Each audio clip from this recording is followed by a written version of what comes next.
Long ago, animals didn't have shadows. The story of how they came to be begins with a coyote who liked to tease.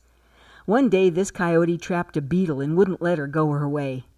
When she tried, the coyote would move his paw and prevent her. When she changed her direction, he would again move his paw and keep her from escaping.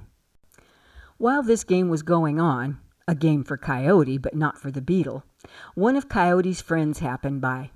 "Hey, Coyote," he shouted, "want to walk with me down to the stream for a cool drink of water?" "Can't right now," answered Coyote. "I'm busy." His friend went on alone, and the coyote continued teasing the beetle, enjoying his position of power. A little later, another friend came by and shouted, "Hey, Coyote, come with me.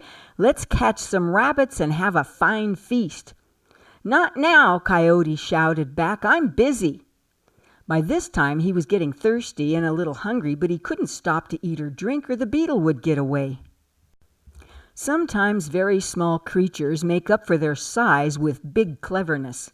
The beetle stopped trying to escape, looked up at her tormentor and said, "Coyote, you're as imprisoned as I am." Coyote was surprised at this comment as well as at the beetle's loss of interest in getting away. "What do you mean by that?" "Do you call hunger and thirst freedom?" said the beetle. "If you can't eat when you're hungry and drink when you're thirsty, you're as imprisoned as anyone can be." Coyote thought about that for a few minutes, and though sometimes it takes Coyote a little longer, he has his share of cleverness too. He smiled at his foolishness and let the beetle go. Then he trotted off toward the stream for a cool drink. Earth had been listening to all that had been going on.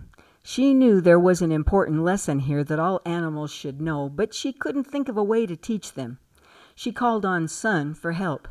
They talked about it and thought about it for a long time. Slowly, a smile came over Sun's face. He leaned over and whispered something in Earth's ear.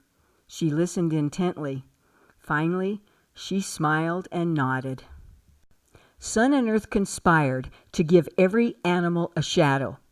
The shadow would be at the command of its owner, but it would never do anything that the owner would not do.